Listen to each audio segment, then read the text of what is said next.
I think I did a good job describing a lot of wild, uncomfortable situations. Well, I know that we were just talking all about it, but congratulations on your book. Thank you. Reality check. And like I said to you, I couldn't put it down. Oh, God, thank you so much. It's really good. I learned so much more about you. I thought I knew, but I really had no idea. That's what I always said. You know, you think you know the situation, but until you actually read that book, you know, you have no idea. I was a legendary savage. I'm reformed now, but, you know, that book is a page turner. It really is. So why was now the right time for you to write this? Well, I feel I officially made it to the other side. You know, I'm now about to enter into 8 years of sobriety. I now have 2 babies with 1 on the way. I just celebrated 5 years in a happy, healthy marriage. I felt it was time to reveal the situation that people didn't know. And I learned a lot about you, like I said, in this book.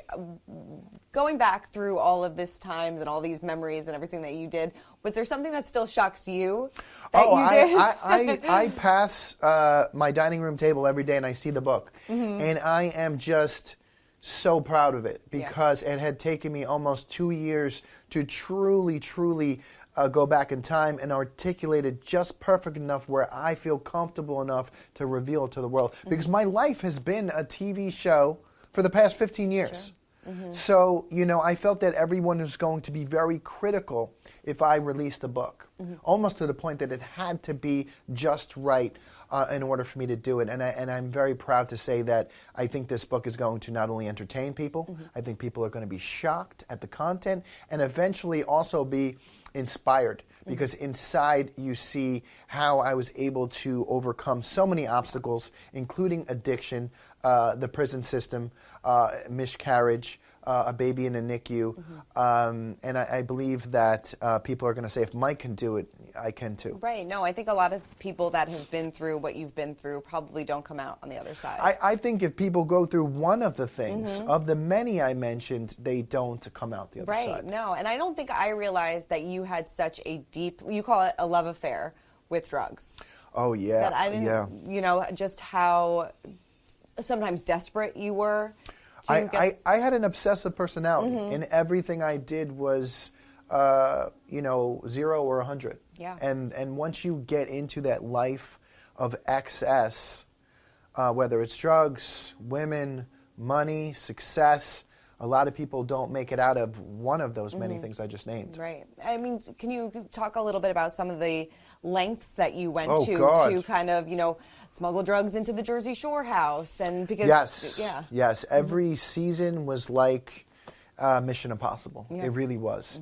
The lengths that I would go to smuggle in drugs to different states, different countries, different seasons to get past the police, the security, the network, the producers, was just pure insanity. But to be honest with you, when you read the book, you're like, oh my God, he was actually successful. Right. You know? Seriously. I'm like, how did he not get caught? Like, oh my God, how did this, I even still read it. Yeah. And I'm like, oh my God, I was crazy. But that's what makes the book so good. That's what makes it a page turner. The test in the testimony is those crazy times, those dark times when you don't think you're going to make it out. Because we now know sort of the end of the story, or where I'm at in life now. You know, the sober dad, the loyal husband, you know, at the top of my field, living my best life and teaching others to do the same. So, like I said, to say that I'm proud of this book is definitely an understatement, but I was jumping out of moving cars. Right. No, you literally. Smuggling drugs into different countries within my shoes. You know, taking apart fat burners and reconstituting it with drugs to smuggle it into seasons in Miami. And eventually, my employer knew that something was going on the whole time. Through my behavior, there was many talks with executive producers and the owners of the show, and they desperately tried to help me. And the whole time I was in denial. Eventually, they had to give me an ultimatum.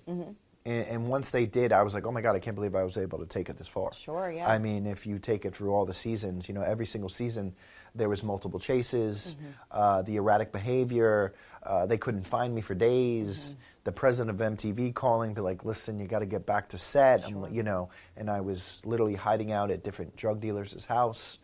I mean, the stories are just crazy. Was there ever a moment that you thought, oh my God, I'm not going to make it? Oh my God, so many times. Yeah, so many times. I was a very risky, carefree young man. I had everything in my Louis Vuitton bag at all times. It was 100 Percocets, 200 Rockettes, 100 Xanax, 100 Klonopin, Valium, and if I wasn't traveling, there might have been some cocaine and some weed in there too. I think God had spared me and worked through my mother and my then girlfriend at the time, who is now my wife, to save my life. And I'm here telling my story. I mean, you just can't make this up, because I was literally, I had the drugs in my hands. I did the first key bump, and I was like, I kind of don't like it. But then, like a little devil on my shoulder was like, why don't you try a little bit more? Maybe you'll like it then. Right. And this was heroin. Yeah. This was heroin. Something that I never thought I would do, something that people don't come back from, something that people, die from. Yeah. As I was about to try it for a second time, I could have OD'd right then and there. My phone rang. It was my mom. And I literally looked at the ceiling, and I thought I was in the Truman Show for a second, because I'm on reality TV for the past 10 or 15 years or whatever. And I'm like, my mom is like, are you okay? And I couldn't believe the concern in her voice. And I was alarmed at that fact. And I had my eyes and ears open enough to receive that message from the Almighty. And at that moment, the door knocked. And it was my then girlfriend, who's now my wife. And I was like, this is too much. Yeah. This is too much. I'm throwing these drugs in the toilet. A tear came down my face, because I probably knew how close I came to death. I was staring the devil straight in the face, and it could have been my last breath. And I opened the door, I surrendered, I said goodbye to my mother, and I went to rehab the next day, and it was probably one of the biggest days of my life. Yeah, right? Ever since, now I'm 8 years. I'm 8 years Congrats. clean and sober. But if somebody was to play the situation, I thought about this. You were thinking about this the whole time. I would be in the movie. Yes, of course. As a cameo. Maybe I'll be like the therapist or something, doing the rehab intake. But I think Miles Teller would play a good situation. I like that. Yeah. I like that. I think he's done a biopic or two before that I was impressed with. Plus, I was a fan of the recent Top Gun.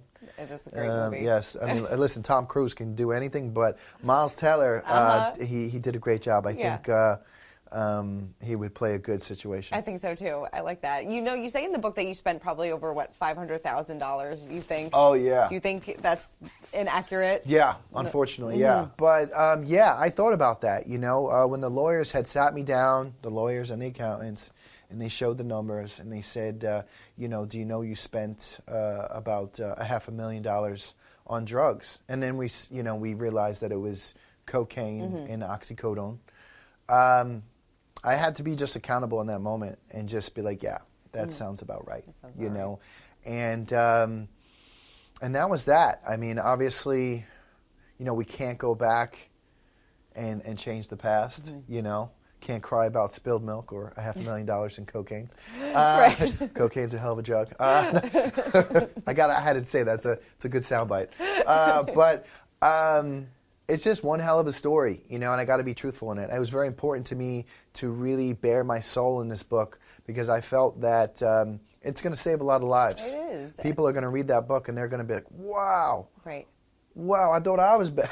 Yeah, right. I was bad. This guy. I have a great image. I'm an angel compared to him. I'm lucky, and I think, like I said, this book is going to save a lot of lives. People are going to be entertained, shocked, and inspired by it. I recently just did the audiobook, and it was very hard for me to get through the last chapter, because the last chapter was there were some complications with my first son's childbirth. Yeah. And I was choked up. It was hard for me to get through it.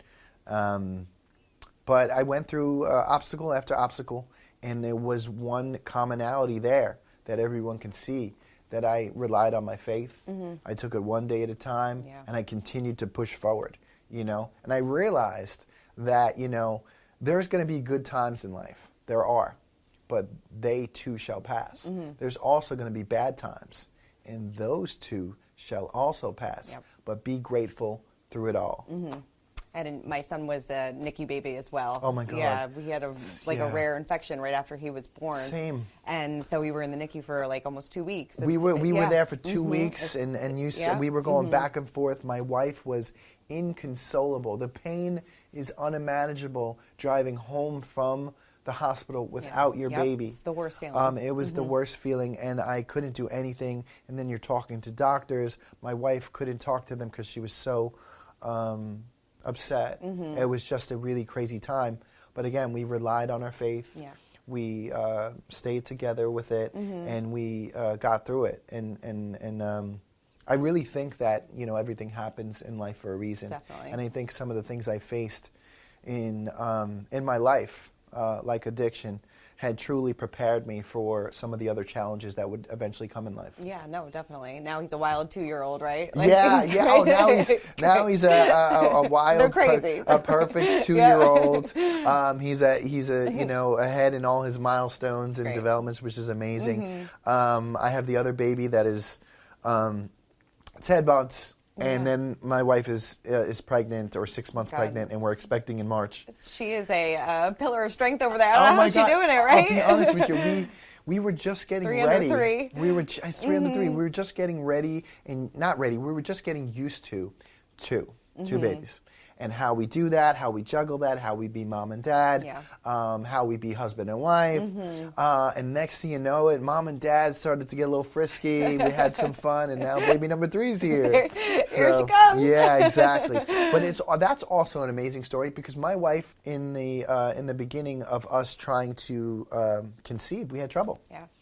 And also. You know, couples can also relate to that too, that we discuss in the book as well. Yeah, no, a lot of people still don't talk a lot about miscarriage and things like that, and how hard it is on a relationship, and I'm sure on both of you individually, it's a lot to go through. It was, you know, and you know, we did the same as we did in some of the other trials and tribulations in our life, and we, you know, stayed together, relied on our faith, and moved forward. Whether, you know, if it wasn't jogging, it's walking. If it's not walking, it's crawling. If it's not crawling, we're going to stop, drop, and roll to move forward. I love it. How did Lauren feel about the girls in this book? That was a very tough thing. Yeah. Because I needed to be truthful to the story, but at the same time understand that I'm a father today. I'm a husband. So I tried to articulate the best way that I could of that particular time period when I was a young single man, and she understood that. Sure, yeah. I mean, you lived the life of like a rock star at certain points. Yes, and she understood that. But at the same time, I felt that I did a good job at not being too graphic with certain occurrences. Sure, yeah. How did Vinny feel about you talking about some of your... Oh, the MVP orgy? I think I described that amazingly. Did you? I described that with the old Biggie reference. You can get your friends and I can get my friends, and then we can be friends. When I came up with that one, I'm like, I did a great job. My boys are not going to be mad at me, because this was the first time we were discussing that there was an MVP orgy, where it was just Mike, Vinny, and Paulie and a bunch of naked girls in the room, and we just have at it, So I think I did a good job describing a lot of wild, uncomfortable situations. Yes. Exactly. That's the best way to put it. I mean, it really was a crazy Jersey Shore.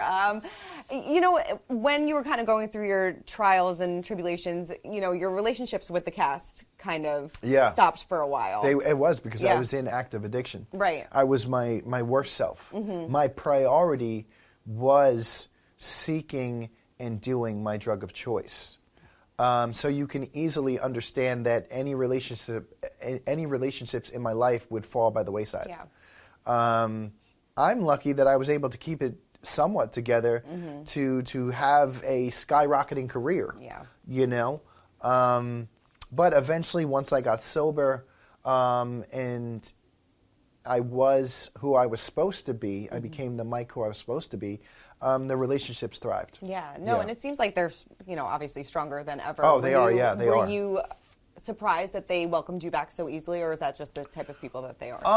Well, I mean, I think they welcomed me back once they realized I was doing the right thing. Sure.